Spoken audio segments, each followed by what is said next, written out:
الحمد للہ والصلاة والسلام علی رسول اللہ وعلی آلہ وصحبہ ومن والاه اما بعد۔ ایک خیال ایسا ہوا کہ ہمارے علماء کرام سے اکثر جو اب کیونکہ محرم شریف آ رہا ہے، محرم شریف کے حساب سے اب خطابات کا ایک دور شروع ہوتا اور بیانات کا ایک سلسلہ چلنے والا ہے۔ سارے علماء کرام سیدنا امام حسین علیہ السلام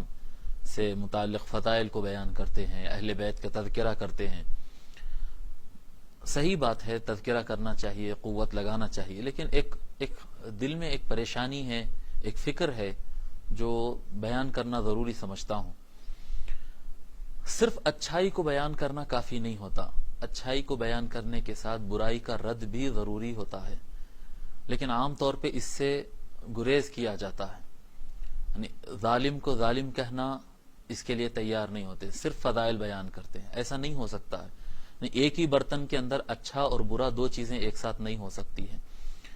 دیکھیے، یہ میں صرف علماء کرام کے لیے یہ پیغام دے رہا ہوں، یہ عامت الناس نہ سمجھ سکتے ہیں، نہ یہ میرا کلپ اگر وہ لوگ دیکھیں گے تو میں کیا کہنا چاہ رہا ہوں شاید وہ پوری طریقے سے سمجھ بھی نہ پائیں، لیکن علماء کرام خوب اس کو سمجھیں گے۔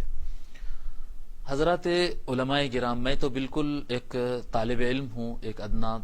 تاریخ کا اور حدیث شریف کا اور تفسیر کا ایک طالب علم ہوں۔ آپ میرے سے بہت زیادہ جانتے ہیں،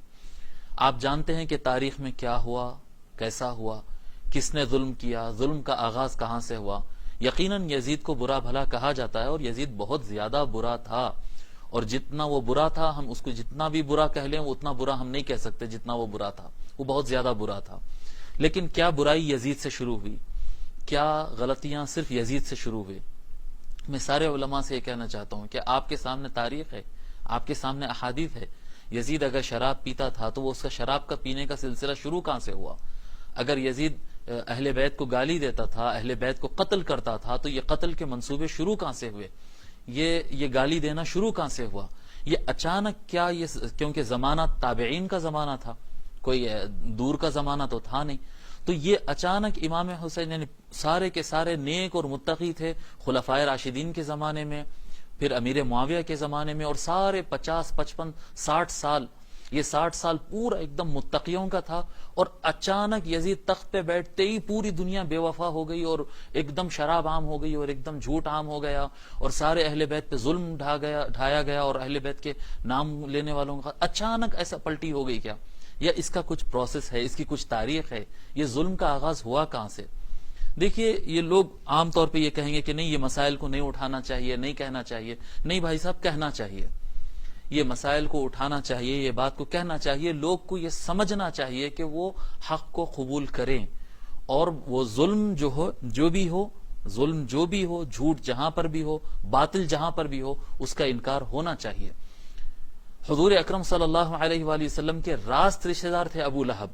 راست رشتہ دار تھے، اتنا قریبی رشتہ تھا، لیکن آپ ایک طرف جہاں پر ان کے والدین کی عظمت اور ان کے خاندان کی عظمت اور ان کے مقامات اور ان کا نسب قیامت کے دن کام آئے گا، جہاں پر یہ بیان کرتے ہیں وہاں پر تبت یدا ابی لہب وتب بھی پڑھتے ہیں۔ آپ بتانا پڑے گا، یعنی ایک حق ہے، ایک ظلم ہے، ایک سچ ہے، ایک جھوٹ ہے، جی، ایک خلافت حق کا ہے، ایک بغاوت ہے، یہ آپ بہتر سمجھتے ہیں۔ احادیث شریفہ واضح ہے، اور حضور اکرم صلی اللہ علیہ وآلہ وسلم حدیث الثقلین میں بتا دیے ہیں کہ حق کس کے ساتھ ہے اور حق کے ساتھ رہنے کے لیے کیا چیز لازم ہے۔ کتاب اللہ و عطرتی، کتاب اللہ و عطرتی، حدیث الثقلین اتنی زیادہ صحیح، اور بعض علماء نے اس کو متواتر لکھا ہے، جی، یہ حدیث الثقلین آپ کے سامنے ہیں، اور اس میں حبیب احمد کو آپ اٹھا کر پھینک دیں، یہ حبیب احمد کے الفاظ مت سمجھیے آپ کہ حبیب احمد یہ کہہ رہا ہے، نہیں، یہ مسئلہ ہماری ایمان کا مسئلہ ہے، یہ مسئلہ ہماری دنیا میں ایمان اور آخرت میں اللہ کے تعالیٰ کے سامنے کھڑے ہونے کا مسئلہ ہے۔ حضور اکرم صلی اللہ علیہ وآلہ وسلم حق کو اہل بیت اور ان میں خاص طور پر پنجتن پاک حضور صلی اللہ علیہ وسلم، مولا علی، سیدہ فاطمہ، امام حسن، امام حسین کے ساتھ ہونے میں بیان فرمایا۔ جو مولا علی کے مخالف رہے ہوں، جو امام حسن پر ظلم کیے ہوں، جو امام حسین پر ظلم کیے ہوں، اگر ہم ان کو بھی بچاتے ہوئے چلے، یعنی ہم حق کو بھی راضی رکھنا چاہتے ہیں، باطل کو بھی راضی رکھنا چاہتے ہیں، جی ہم جو امام مولا علی کے خلاف جو سازشیں کریں، جو ان کے اوپر ستم ڈھائے، امت مسلمہ میں دراڑ ڈال دیے، فساد ڈال دیے، ہم ان کو بھی لے کے چلنا چاہتے ہیں کہ مولا علی بھی خوش رہے، دشمن مولا علی بھی خوش رہے، اہل بیت بھی خوش رہے، دشمن اہل بیت بھی خوش رہے، اور سب کو جو ہے ہم ایک ساتھ رضی اللہ عنہم کے ایک بڑی بریکٹ ہم بنائیں گے، سب کو رضی اللہ عنہم بول کر لے کے چلیں گے۔ میرے محترم بزرگوں اور دوستو، یہ نظام یہ نہیں چلنے والا ہی ہے، یہ نہیں، ایک ہی برتن کے اندر ایک خوشبودار اور بدبودار دونوں کو ہم جمع کر دیں گے، یہ نہیں ہو سکتا یہ، اور آپ میرے سے بہتر جان سکتے ہیں، یہ مسئلہ میرا نہیں ہے۔ آپ حبیب احمد کی اس بات کو سنیں اور چھوڑ دیں حبیب احمد کو، حبیب احمد کی بات نہیں، میں سب سے کہہ رہا ہوں، یہ میں خاص طور پر بریلی شریف کے جتنے بریلی شریف کی طرف اپنے آپ کو منسوب کرنے والے رضوی علماء کرامی ہیں، میں ان سے کہنا چاہ رہا ہوں، میں جامعہ اشرفیہ کے علماء سے کہنا چاہ رہا ہوں، دارالعلوم دیوبند کے فارغین سے کہنا چاہ رہا ہوں، دارالعلوم ندوۃ العلماء کے فارغین سے کہنا چاہ رہا ہوں، میں جامعہ نظامیہ کے فارغین سے کہنا چاہ رہا ہوں، جامعہ اشرفیہ کے سارے جامعات کے اور دینی مدارس کے علماء جو بیان کرتے ہیں، میں ان سے کہنا چاہ رہا ہوں، آپ حق کو حق کہیں گے اور باطل کو باطل نہیں کہیں گے، حق کو قوت کے ساتھ حق کہیں گے اور باطل کو نرمی کے ساتھ وہ بھی اچھے تھے کہیں گے، نہیں، ایسا نہیں ہو سکتا،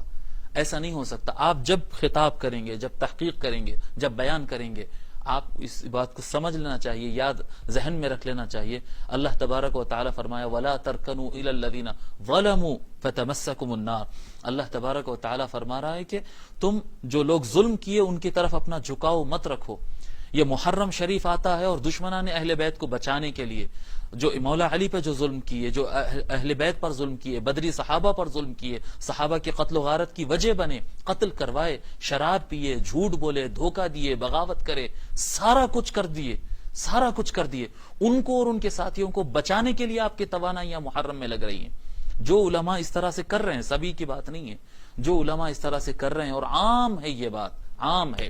مولا علی کی شان بھی بیان کرنا اور دشمن مولا علی کو بچانے کے لیے پوری طاقت لگا دینا اپنی، محرم کے مہینے میں ان کے من گھڑت روایتوں کو لا کر حضور کی حدیث فرما کر ان کو بچانے کی کوشش کرنا، نئی سو تعویلیں کر دینا، نئی سو تعویلیں کر دینا، حضور صلی اللہ علیہ وسلم کے فرمان کو موڑ دینا ان کو بچانے کے لیے۔ محترم علماء گرامی، میں سارے علماء چاہے دیوبند کے ہوں، بریلی کے ہوں، نظامیہ کے ہو، اشرفیہ کے ہو، اور کہاں کے ہو، سارے علماء سے میں یہ اپیل کرتا ہوں، اللہ تبارک و تعالیٰ فرما وَلَا تَرْكَنُوا إِلَى الَّذِينَ ظَلَمُوا، اے لوگو تم ظالموں کی طرف مائل مت ہو، ان کو بچانے، ان کے ظلم کو چھپانے اور اہل بیت کے دشمنوں کو بچانے کے لیے تم جھکو مت۔ اس آیت کریمہ سے یہ مفہوم بھی ہم کو ملتا ہے، یہ قاعدہ ہے زندگی کے لیے، یہ ایمان بچانے کے لیے، اور اگر تم جھکو گے، اگر ظالموں کو بچانے کی کوشش کرو گے، میرا کہنے کا یا کسی اور کے کہنے سے کیا فرق پڑتا ہے؟ اللہ تعالیٰ جو مالک ہے وہ فرما رہا ہے فَتَمَسَّكُمُ النَّارُ، تم کو دوزخ کی آگ لگ جائے گی اگر تم ظالموں کو بچانے کی طرف لگے، ظالموں کی طرف اگر جھکو گے، ان کی طرف میلان ہوگا، ان کو بچانے پر لگو گے، فَتَمَسَّكُمُ النَّارُ وَمَا لَكُم مِّن دُونِ اللَّهِ مِنْ أَوْلِيَاءَ ثُمَّ لَا تُنصَرُونَ۔ بہرحال میرے الفاظ میں سمجھتا ہوں کہ وہ صحیح نہیں ہے، ہو سکتا میرے الفاظ میں غلطی ہو، قواعد میں غلطی ہو، بیان کرنے کے اسلوب میرا ٹھیک نہ ہو، آپ کو ایسا لگے، مگر میں سارے علماء گرامی سے بیان یہ کرنا چاہ رہا ہوں، اپیل کرنا چاہ رہا ہوں کہ ہم اپنی آخرت کی سوچیں، ہم اپنی آخرت کی سوچیں۔ وہ جو ہیں وہ سیدہ شباب اہل الجنہ ہے، وہ سیدۃ نساء العالمین ہے، وہ ابوہما خیر منہما، حضور صلی اللہ علیہ وسلم فرمائے، ان کے مقامات الگ ہے، ان کے زمرے میں ہو جائیں، بالکل واضح دو ٹوک ہو جائیں، ایسا نہیں چلنا چاہیے، تھوڑا ان کو بھی لے کے چلے، ان کو بھی لے کے نہیں، حق کے ساتھ مکمل طریقے سے ہو جائے، باطل کو مکمل رد کر دیں، ان کی جانبداری، ان کو بچانے کی کوشش نہ کی جائے۔ میں یہ نہیں کہہ رہا ہوں کہ ان کا ہجوم کی جائے، ان کی مخالفت کی جائے، جو مخالفت کرتا ہے وہ بھی برحق کرتا ہے، اگر کوئی دشمنان اہل بیت کے خلاف بولتا ہے تو بولنا چاہیے، میں بھی بولتا ہوں، دشمنان اہل بیت کے خلاف بولنا چاہیے،